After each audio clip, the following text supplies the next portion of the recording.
bought these springs a few years ago. They were on Craigslist.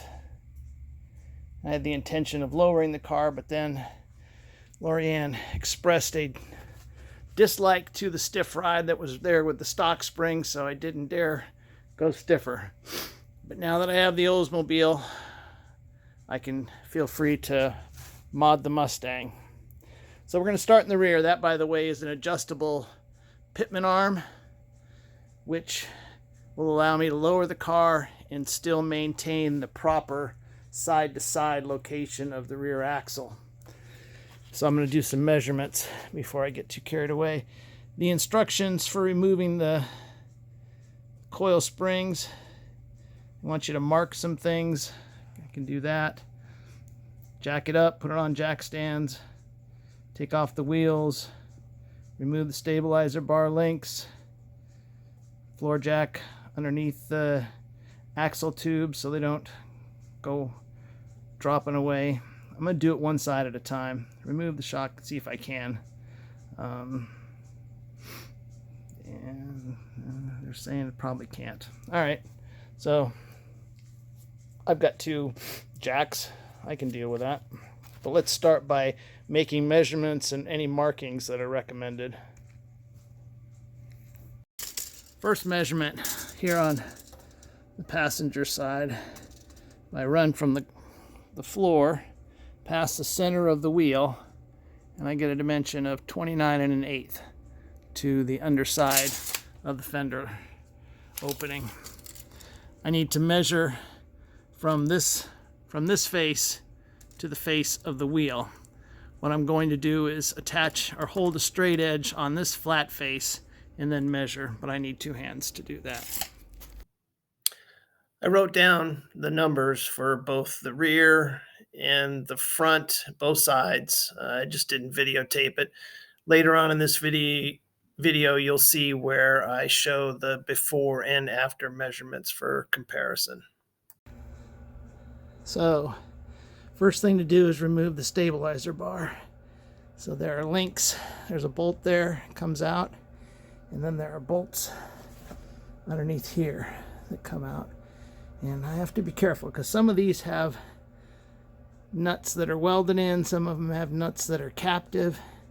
Just have to pay attention. I'll get those out on both sides. So that is the piece that has to come loose, and that will allow there to be slop in the hose as we lower the axle, which the calipers are connected to. I'll go do the same thing on the other side. Put this screw back in there so it doesn't disappear. I've got the nuts off of the pitman arm. I've got nuts off of the shock. I can probably pop those out. All right, normally I'm better at getting down all the details here in my videos, but either some videos disappeared or I just didn't bother shooting some of these in-process videos. My apologies. So once everything was loosened, I lowered the axle. That freed up the 2 rear springs to come out.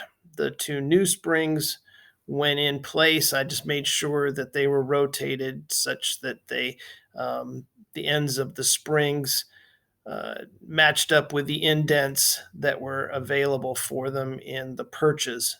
And then I raised up the axle with the 2 jacks, connected up the shocks, connected up the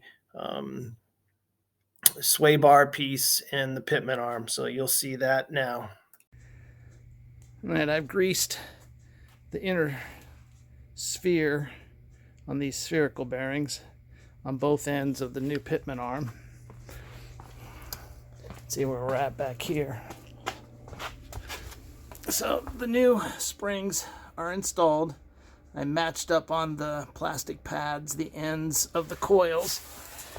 Odd thing is that kind of reverse of what I would expected for some reason. I would have expected that the large end would be down and the small end would be up, but it's the other way. Anyway, I matched what came out of there.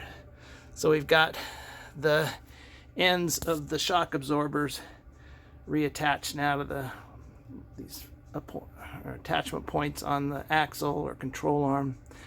Next thing I'll do is go ahead and install the pitman arm while it's all clear back here, and then install the stabilizer.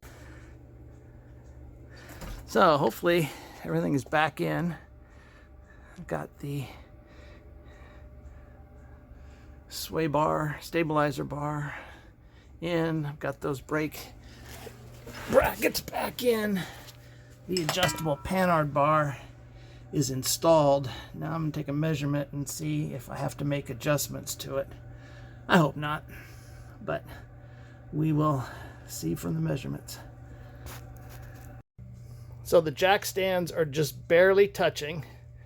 The jack is still under the donut of the rear axle so that it is showing compressed weight. When I measure now, this side is 1 5/8 inches. The other side is 1 1/4 inches. So I need to slide it so that it goes from driver over to passenger. So I'm going underneath, again on jack stands, loosen the 2 jam nuts, spin the pitman arm. That should move it one way or the other. All right, so I made my measurements. We've come down, I guess it looks like a little bit over 2 1/4 inches. We're right at around 2 1/4 inches. The side to side, I thought I had, with it still in the air, the pitman arm where I wanted it, but there is a slight difference from one side to the other. 3/16 of an inch. So hopefully we can, let's see, 1/4 is 4/16, 3/16 of an inch. Hopefully when we take it to have it aligned, they'll adjust that as well. Now we move on to the front. And here's the directions. Loosen the wheel nuts, jack it up, put it on a jack stand, remove the ABS harness, the ABS sensor, brake line bracket, stabilizer bar link, remove the strut to steering knuckle fasteners, strut tower cross brace, if equipped. I don't think this one is. And then go from there. So the strut assembly is out. I need to get my spring compressors. Came out pretty easily out of there.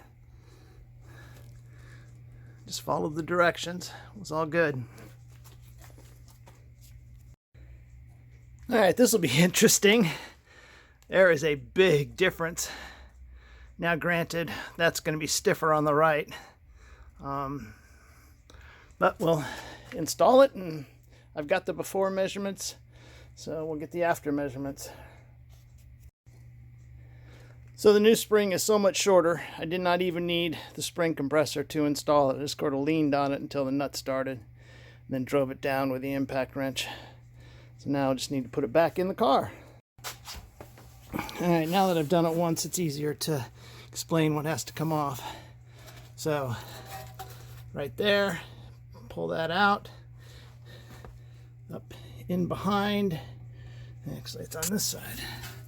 There we go. Remove that, and then down low, I don't know if you can see it, is the, oh, not that side. What side is that on? I guess it was on that side. Right back in there is another 10 millimeter. Then remove that. You may have to hold that with an 8 millimeter. That will then free everything up. Support underneath the ball joint. Pull these 2 bolts out. That allows the hub to gently flop away. 4 screws on top, takes out the strut.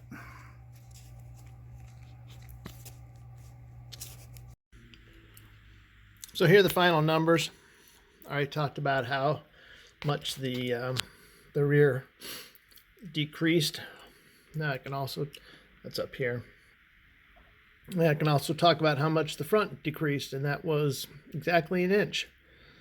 So I'll look out from my office and see. I really like the stance. I'll add in some pictures that are a better shot of how it looks.